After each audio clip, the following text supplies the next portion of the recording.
Students, welcome back to the class.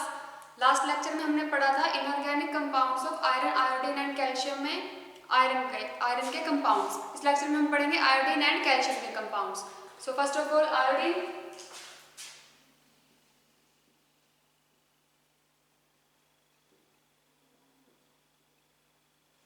Iodine क्या है? Iodine is the one of the essential trace element for our body. It is one of the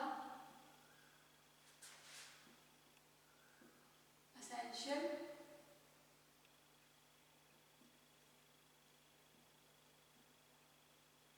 trace element। उसके बाद iodine हमारी body के लिए बहुत ज़्यादा जरूरी है। फॉर डेली रिक्वायरमेंट में हमें आयोडीन कितना चाहिए? Daily requirement, average daily requirement कितनी है?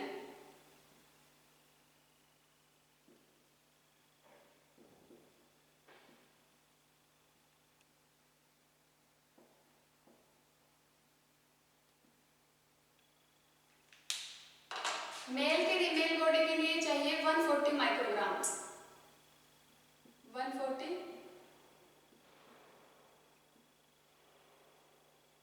माइक्रोग्राम्स एंड फीमेल बॉडी के लिए चाहिए एटलीस्ट 100 माइक्रोग्राम्स।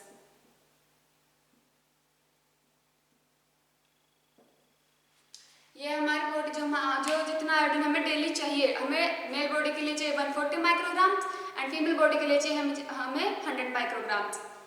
अब इसका सोर्सेज क्या क्या है, हमें किस किस से मिलता है? जैसे कॉमन टेबल साल्ट हो गया, उससे मिलेगा हमें एग्स से, कोड फिश से या फिर योगर्ट से। एंड इन दिनों मतलब अब हमें ये मिलता है, इसका जो सफिशिएंट इनटेक होता है आयोडीन का वो हो सकता है जैसे आयोडाइज्ड टेबल साल्ट हो गया, हम उससे यूज कर सकते हैं। For example 0.01% of NaI। अगर हम sources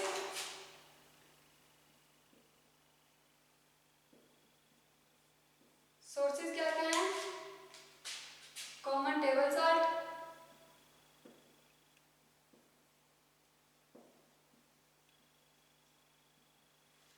fish code, eggs, yogurts। Nowadays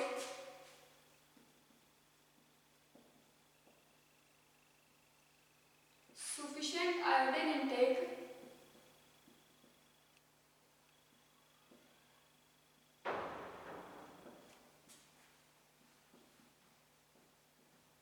is administered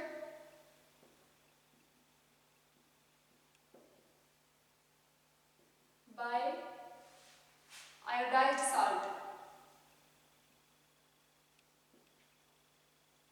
जैसे कि हमने लिया 0.01% ऑफ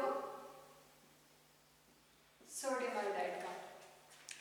जो हम डेली आयोडीन यूज कर रहे हैं, जो फूड के अंदर यूज कर रहे हैं, वो भी क्या है, हमारे अंदर आयोडीन की कमी को कंप्लीट कर रहा है। अब आयोडीन की इंपॉर्टेंस क्या है, हम आयोडीन क्यों जरूरी है? जो आयोडीन है वो क्या करता है, इंजेस्ट होता है किसके साथ, जब फूड एब्जॉर्प्शन होती है वो पहुंचता है ब्लड सर्कुलेशन में, और फिर क्या करता है वो इंपॉर्टेंट रोल प्ले करता है सिंथेसिस करवाने के लिए, टू हार्मोन्स की सिंथेसिस के लिए। इंपॉर्टेंस ऑफ आयोडीन क्या है?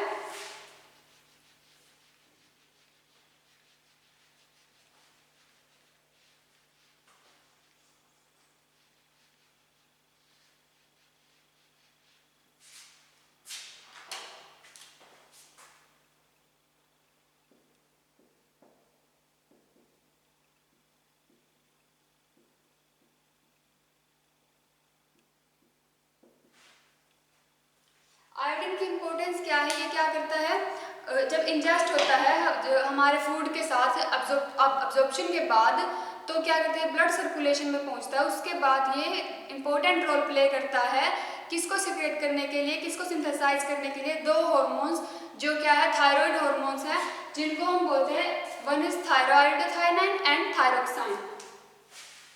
सिंथेसाइज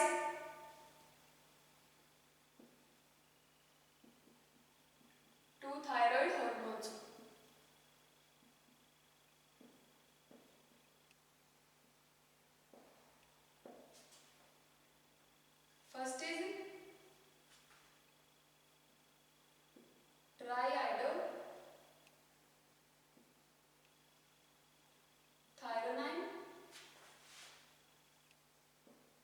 सेकंड इज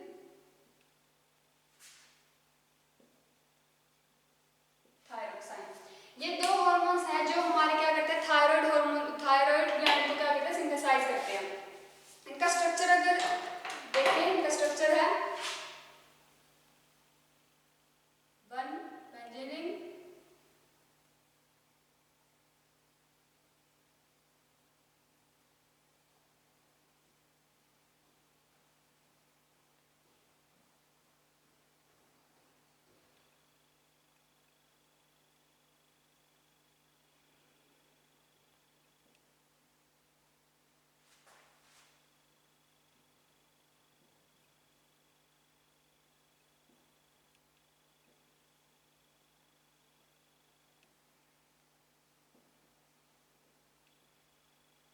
ये है ट्राईआयोडोथायोनाइन का स्ट्रक्चर। इसको हम T3 स्ट्रक्चर भी बोलते हैं। T3 क्यों? क्योंकि इसमें क्या प्रेजेंट है, 3 आयोडीन प्रेजेंट है, इसलिए इसको T3 भी बोलते हैं। ये ट्राईआयोडोथायोनाइन का स्ट्रक्चर। एंड थायरोक्साइन में, थायरोक्साइन का स्ट्रक्चर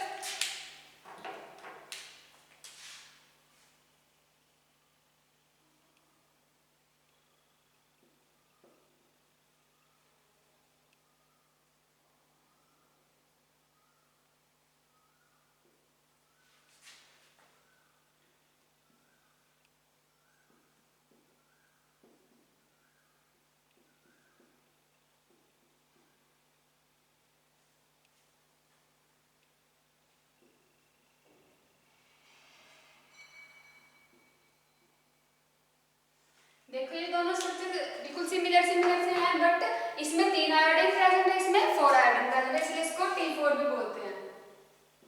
क्यों? क्योंकि इसमें 4 आयोडीन प्रेजेंट है, इसमें 3 आयोडीन प्रेजेंट है, इसलिए इसको T3 बोलते हैं। तो ये दो हार्मोन्स हैं जो ये क्या करते हैं, हमारे थायराइड ग्लैंड्स को सिंथेसाइज करते हैं। तो इसमें आयोडीन क्या है, इनका मेन पार्ट है। आयोडीन प्रेजेंट है, तो ये आगे काम करते हैं। अब ये हमें किससे मिलते हैं, किससे मिले हमें ये स्ट्रक्चर? ये हमें मिले हैं टायरोसाइन अमीनो एसिड से। किससे भी मिले ये? टायरोसाइन अमीनो एसिड।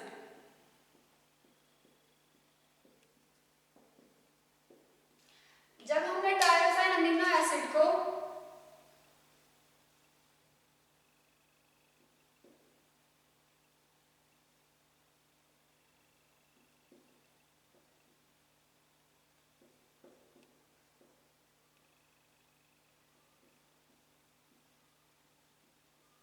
ये है हमारे पास टायरोसाइन अमीनो एसिड।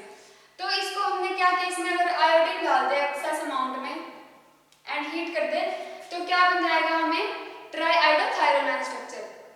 और अगर और भी ज्यादा एक्सेस में डाले तो हमें मिल जाएगा थायरोक्साइन का स्ट्रक्चर, यानी कि 4 आयोडीन ऐड हो जाएंगे और 3 आयोडीन।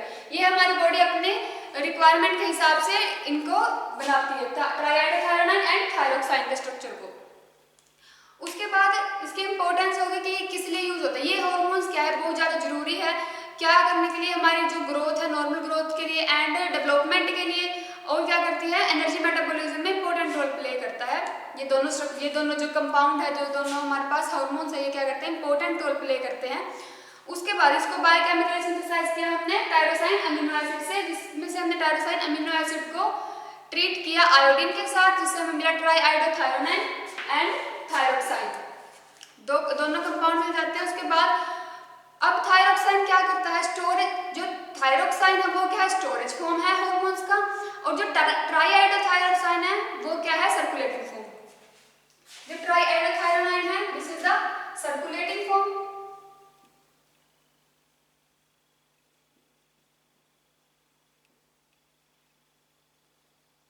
एंड जो थायरोक्साइन है, दिस इज स्टोरेज फॉर्म।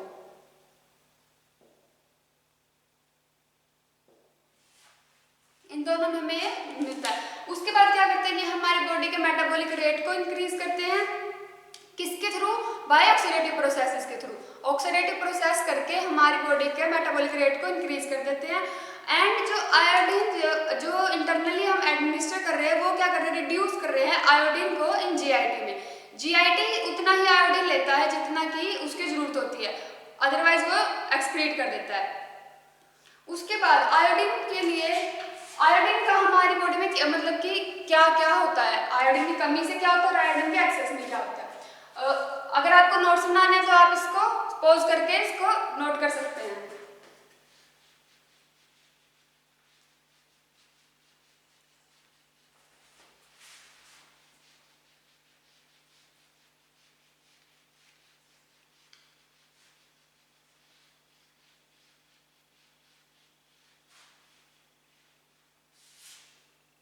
उसके बाद हमारे पास आता है कि आयोडीन की कमी से क्या होता है।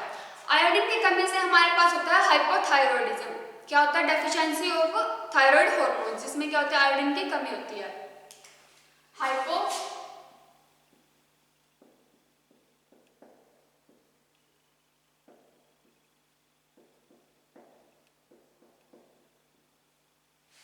अब अगर आयोडीन कम होगा तो थायराइड हार्मोन्स बनने कम हो जाएंगे, थायराइड हार्मोन्स बनने कम हो जाएंगे, तो इसकी वजह से क्या हो रहा है? हाइपोथायरॉयडिज्म। तो हम बोल सकते हैं कि इसमें क्या हो रहा है? Deficiency of thyroid hormones.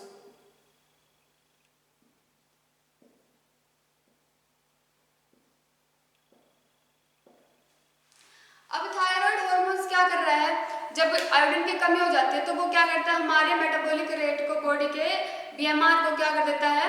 कम कर देता है, डिक्रीज कर देता है। प्रोसेस है जो वो स्लो डाउन हो जाती है, बॉडी काम करना थोड़ा कम कर देती है। एंड जिससे और क्या होता है? इसका मेन रीजन है, मेन क्या होता है? बीमारी होती है गोइटर, मेन डिजीज है गोइटर। आयोडीन की कमी से होता है हमें गोइटर। गोइटर में क्या होता है कि स्वेलिंग हो जाती है, नेक पे क्या हो जाती है? स्वेलिंग हो जाती है। अब नेक पे स्वेलिंग से क्या होता है? मतलब गोइटर में हो रही है। And second one is cretinism.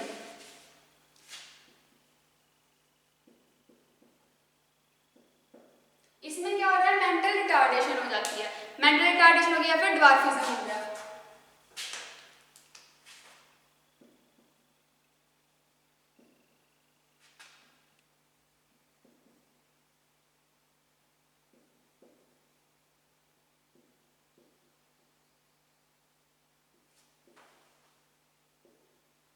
And goitre में swelling of neck.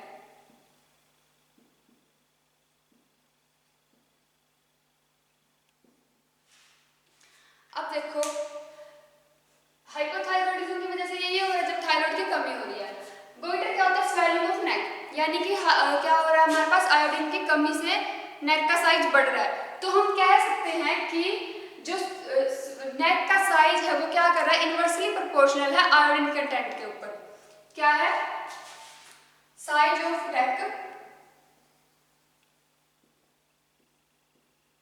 Is inversely proportional to the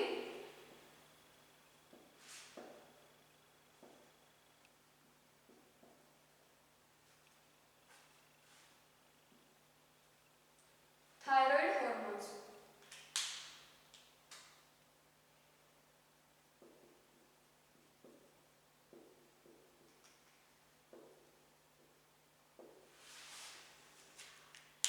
तो जैसे जैसे मतलब कि अगर थायराइड हार्मोन्स कम हो रहे हैं तो साइज बढ़ रहा है, अगर थायराइड हार्मोन्स अपने सही अमाउंट में है तो साइज क्या हो रहा है? कम हो रहा है। तो क्या कहेंगे हम कि size of neck is inversely proportional to the presence of thyroid hormones. ये था हमारे पास हाइपरथायरॉयडिज्म। अब है ये था हाइपोथायरॉयडिज्म, अब है hyperthyroidism.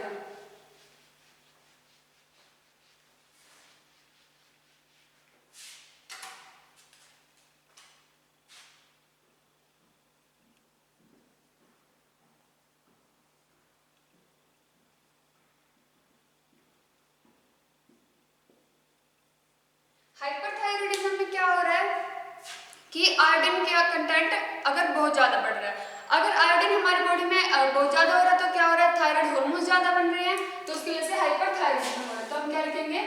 Access of thyroid hormones.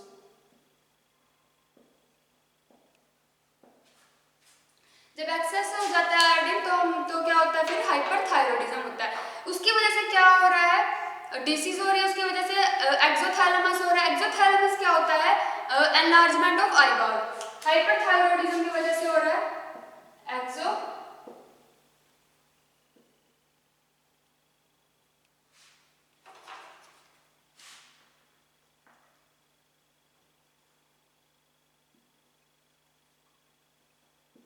एक्सोथैलेमस में क्या होता है? Enlargement of eyeball.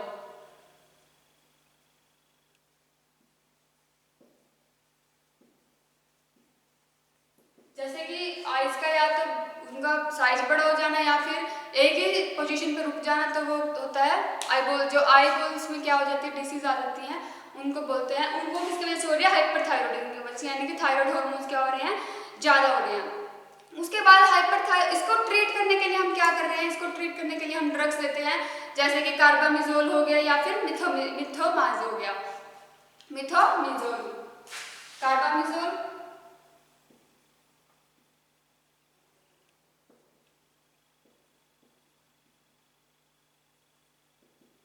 ये दो ड्रग्स हम हाइपरथायरॉयडिज्म को ट्रीट करने के लिए यूज करते हैं। एंड हाइपोथायरॉयडिज्म को ट्रीट करने के लिए हम जैसे डेली रिक्वायरमेंट कॉमन साल्ट हो गए, सोडियम आयोडाइड हो गया, पोटेशियम आयोडाइड हो गया, वो यूज करना मतलब एक्सेस में लेना शुरू कर देते हैं अगर आयोडीन की कमी हो रही है, मतलब कि हाइपोथायरॉयडिज्म हो रहा है, तब हम लेते हैं। अब क्योंकि आयोडीन की डेफिशिएंसी की वजह से क्या हो रहा था, बहुत ज़्यादा अमाउंट में, मतलब बहुत ज़्यादा क्या हो रहे थे, डेथ हो रही थी, तो गवर्नमेंट ने ये लीगली अलाउड कर दिया था कि आयोडीन युक्त ही साल्ट यूज करना है, मतलब कि हर घर में आयोडीन युक्त साल्ट ही यूज होगा, ताकि आयोडीन की कमी से जो डेफिशिएंसी की वजह से जो डिसीज हो रहे थे वो कम हो सके। तो 1965 से में बहुत ज़्यादा था ये केस, अब क्या हो रहा है, बहुत कम हो रहे हैं। गवर्नमेंट ने जो अप्रूव कर दिया था उसकी वजह से क्या हो रहा है, अब आयोडीन की कमी से कम लोगों की डेथ हो रही है। ये थे हमारे पास आयोडीन की कमी से जो, और आयोडीन के एक्सेस में। अब आयोडीन की अगर हम केमिस्ट्री देखें तो क्या है, आयोडीन हमें मिलता है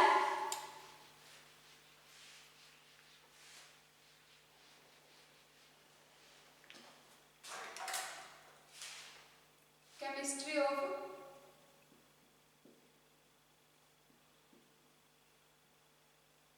आयोडीन।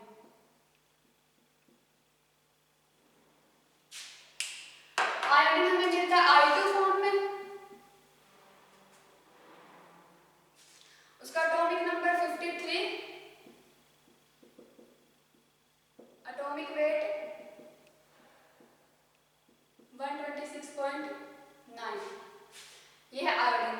इसकी प्रॉपर्टीज क्या क्या है, ये हमें मिलता है, ये तो ब्लूइश कलर का या फिर ब्लैकिश प्रिज्म के टाइप में, ब्लूइश या फिर ब्लैकिश प्रिज्म, रोम्बिक प्रिज्म हो गए उस टाइप में, या फिर इसके मिलते हैं हमें मेटालिक लस्टर्स में, प्लेट जैसे प्लेट्स मिलती है हमें, छोटी छोटी पैलेट्स ही मिलती हैं मेटालिक लस्टर फॉर्म में।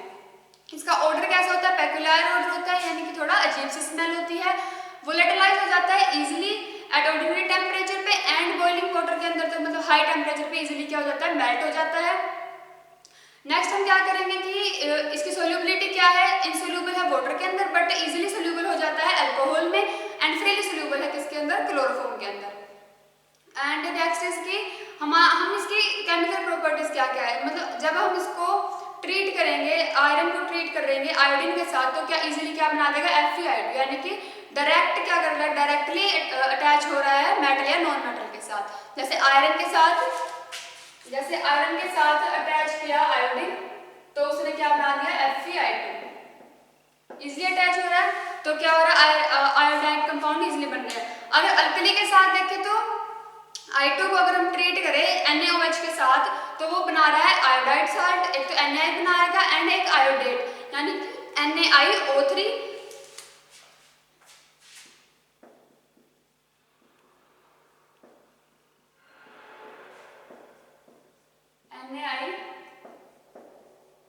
NaIO3, एंड जो एक्सेस में हमें निकल रहा है वाटर H2O। ये था विद मेटल्स एंड ये विद अल्कली। रिएक्शन बैलेंस करनी है, तो ये है इनके केमिकल प्रॉपर्टीज। अब इसके यूजेस क्या कहाँ होते हैं, जैसे एक्वस सोल्यूशन है जो इसका, वो यूज एक्वस और अल्कोहलिक सोल्यूशन है, वो यूज होता है एज जर्मिसाइड्स या फिर एज ए फंगिसाइड्स, या फिर इसको ट्रीट करने में, जैसे हाइपोथायरॉयडिज्म को ट्रीट करने के लिए हम आयोडीन का यूज करते हैं, तो इन ट्रीटमेंट ऑफ हाइपोथायरॉयडिज्म, और फिर किसके लिए, प्योरिफिकेशन ऑफ ड्रिंकिंग वाटर के लिए यूजेस किस में थे। इसका जो अल्कोहलिक साल्ट और एक्वस साल्ट है वो यूज होता है फंजीसाइड्स में as a germicides, and alcoholic and for purification of drinking water and in treatment of hypothyroidism, incompatible है विद टर्पेंटाइन ऑयल के साथ। एंड नेक्स्ट इज कि इसकी स्टोरेज क्या क्या है, क्योंकि आयोडीन क्या हो जाता है, इजीली मॉइस्चराइज हो जाता है। जैसे जो घर पे नमक होता है उसको अगर हम खुले में रख देते तो वो क्या हो जाता है, उसमें नमी सी आ जाती है, तो क्या हो जाता है, आयोडीन इजीली मॉइस्चराइज हो जाता है। तो इसको किस में रखते हैं, एयरटाइट कंटेनर के अंदर या फिर airtight jar. And next is calcium.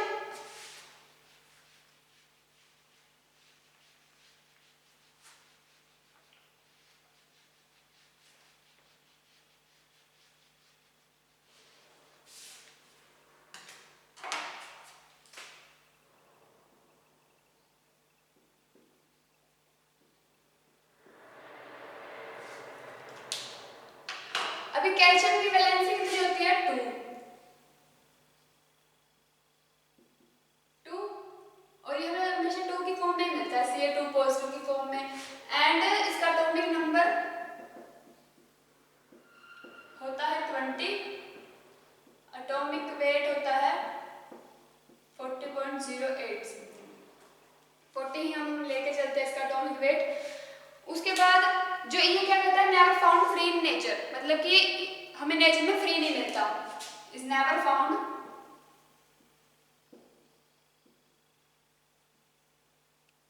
Free in nature. जैसे कैल्शियम है वो सीधा कैल्शियम नहीं मिलता हमें, कैल्शियम 2 पॉजिटिव की फॉर्म में मिलेगा। तो कैल्शियम 2 पॉजिटिव नेगेटिव के साथ कोई OH2 और 2OH नेगेटिव के साथ रिएक्ट करके COH की ट्वाइस बना दे, मतलब कि वो क्या मिलता है हमें, कंबाइंड फॉर्म में मिलता है। उसके बाद क्या करते हैं, मतलब इसकी कहाँ मिलता है, जैसे बहुत प्लांट्स हो गए या एनिमल्स हो गए, उनके अंदर क्या है, कैल्शियम प्रेजेंट होता है। अब कैल्शियम उनके अंदर सब कंबाइंड फॉर्म में प्रेजेंट होता है। जो एनिमल्स हैं उनके अंदर जो कैल्शियम, उनके अंदर जो बोन्स है वो किससे बनी है, 99% बोन्स है वो कैल्शियम से बनी है। तो एनिमल्स के अंदर जो कैल्शियम है वो क्या है, प्राइमरी एलिमेंट है इन बोन्स के अंदर। जो 99% है बोन्स का, 99% of bones are made up of calcium. 99% bones calcium, जो 99% हमारी बॉडी का कैल्शियम वो मिलता है हमारी बोन्स के अंदर। जो बाकी का रिमेनिंग एलिमेंट, जो रिमेनिंग है कैल्शियम,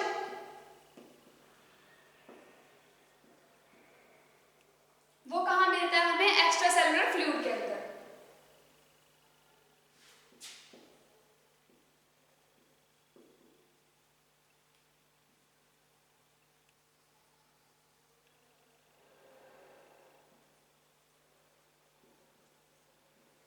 वो भी मिलता है एक्स्ट्रा सेलुलर फ्लूइड्स के अंदर।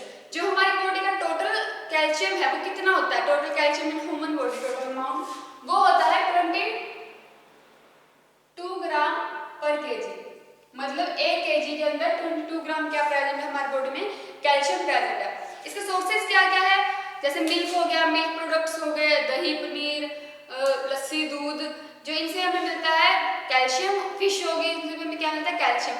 अब जो कैल्शियम है वो क्या होता है, पुअरली एब्जॉर्ब होता है जीआईटी से। अगर कैल्शियम पुअरली एब्जॉर्ब हो रहा है जीआईटी से तो क्या कर रहा है, वो सिर्फ उतनी ही अमाउंट रखता है जितनी की उसकी जरूरत होती है, यानी कि अपने बेसिक नीड के अकॉर्डिंग उतनी ही अमाउंट वो कैल्शियम की रखता है, बाकी को एक्सक्रीट कर देता है। उसके बाद जो कुछ फैक्टर्स हो गए, जैसे एज होगी या फिर डाइटरी अलाउंसेस हो गए हमारे, हमें कितना चाहिए उसके अकॉर्डिंग हमारे बॉडी में कैल्शियम एब्जॉर्ब होता है। जो एब्जॉर्प्शन है वो इंक्रीज हो जाती है किससे, विटामिन डी हो गया। जैसे अगर विटामिन डी ज्यादा हो रहा है तो क्या है कि हमें कैल्शियम भी ज्यादा ही चाहिए हमारी बॉडी में। या फिर लैक्टोज हो गया, एसिडिटी हो गई जो रिड्यूस हो जाती है, फिर रिड्यूस बाय फैट हो गया, ऑक्सलेट हो गया, इससे क्या होता है कैल्शियम उतना ही यूज करते हैं। अब जो कैल्शियम है वो क्या कर रहा है, इंपॉर्टेंट रोल प्ले कर रहा है किसमें, बोन्स एपेटाइट में। जैसे जो एपेटाइट्स और बोन्स के अंदर टीथ है उसमें इंपॉर्टेंट रोल प्ले कर रहा है, ब्लड कोएगुलेशन में इंपॉर्टेंट रोल प्ले कर रहा है, उसके बाद सेल मेम्ब्रेन परमेबिलिटी में इंपॉर्टेंट रोल प्ले करता है कैल्शियम। नेक्स्ट कि कैल्शियम की कमी से क्या हो रहा है, deficiency of calcium causes hypocalcaemia. जब कैल्शियम की कमी हो जाती है तो हमें क्या हो रहा है, हाइपोकैल्सीमिया।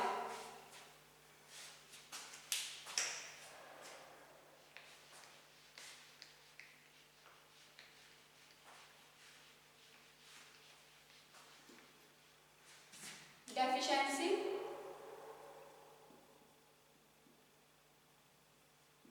of calcium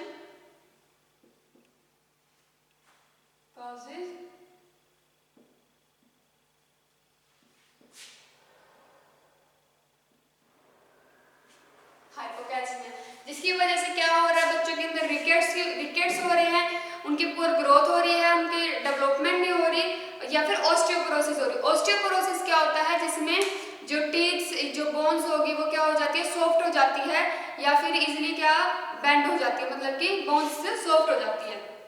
ये थी डेफिशिएंसी। अगर एक्सेस हो रहा है, एक्सेस कैल्शियम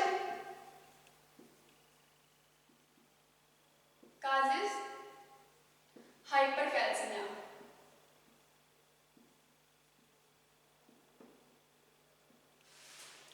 अब एक्सेस हो रहा है तो वो क्या कर रहा है, हमारे अगर कैल्शियम की एक्सेस अमाउंट हो रही है तो वो क्या कर रहा है, मसल वीकनेस कर रहा है, फैटिक कर रहा है, मतलब थकान leads to fatigue, muscle weakness, retardation, constipation हो रही है, डिपोजिशन हो रहा है किस चीज का, कैल्शियम साल्ट का किडनीज के अंदर और ब्लड वेसल्स में। तो क्या कर रहा है, हाइपोकैल्सीमिया और हाइपरकैल्सीमिया। ये था हमारे पास दो, जो कैल्शियम की कमी से हो रहे हैं और जो कैल्शियम की एक्सेस से हो रहे हैं। उसके बाद कैल्शियम में क्या है, बहुत सारे यूजेस हैं, बहुत सारे हमें मतलब चाहिए होता है कैल्शियम, और हमें किस किस अमाउंट में किस किस फॉर्म में मिलता है। हमें कैल्शियम क्लोराइड के फॉर्म में मिलता है, कैल्शियम ग्लूकोनेट के फॉर्म में मिलता है, कैल्शियम लैक्टेट के फॉर्म में मिलता है, कैल्शियम पेंटोथेनेट के फॉर्म में मिलता है, कैल्शियम लेवोलिनेट के फॉर्म में मिलता है। बट जो हम यूज करते हैं calcium, that is calcium gluconate. यानी कि कैल्शियम ग्लूकोनेट क्या है, इंपॉर्टेंट है। तो हम देखते हैं कैल्शियम ग्लूकोनेट।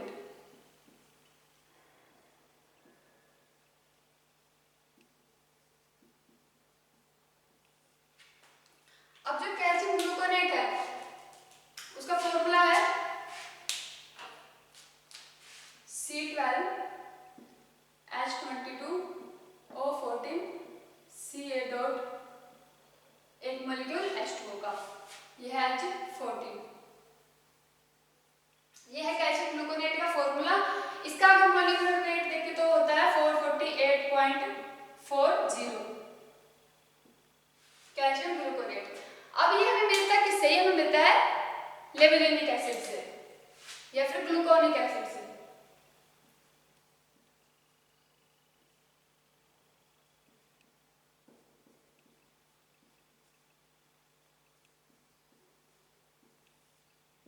ये ट्वाइस में, और उसमें हमें डालना कैल्शियम कार्बोनेट, तो हमें मिलेगा कैल्शियम ग्लूकोनेट।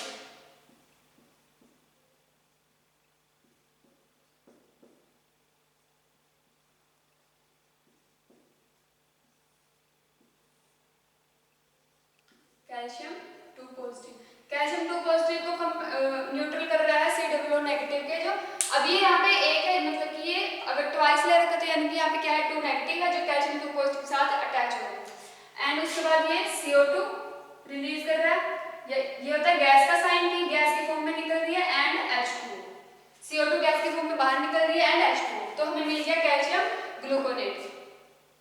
अब अगर हम कैल्शियम ग्लूकोनेट को मतलब कि इसकी प्रॉपर्टीज क्या क्या है, कैल्शियम ग्लूकोनेट व्हाइट कलर का होता है, व्हाइट एंड क्रिस्टलाइन फॉर्म में होता है, पाउडर के फॉर्म में।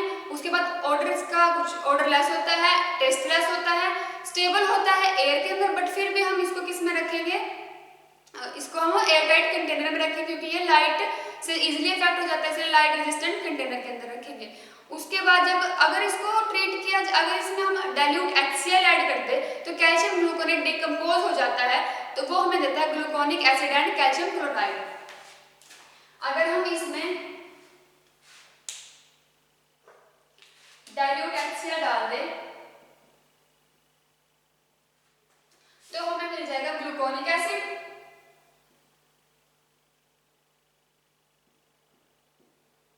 ये and plus CaCl2 calcium chloride. उसके बाद इसके यूजेस क्या क्या है, जैसे हाइपोकैल्सीमिया में कैल्शियम की कमी हो रही थी तो हम कैल्शियम को यूज करते हैं, कैल्शियम ग्लूकोनेट को कैल्शियम की कमी को पूरा करने के लिए, यानी कि in treatment of hypocalcaemia. As calcium replenisher के फॉर्म में यूज होता है, डायूरेटिक के फॉर्म में एज डायूरेटिक इसको यूज करते हैं। इसको प्रेफर करते हैं हम कैल्शियम लैक्टेट और कैल्शियम क्लोराइड के से ऊपर, मतलब कि अगर हमें जरूरत है कैल्शियम की तो हम कैल्शियम ग्लूकोनेट को प्रेफर करेंगे as compare to calcium lactate या फिर कैल्शियम क्लोराइड। इनकम्पैटिबिलिटीज के देखें तो ये इनकम्पैटिबल है विद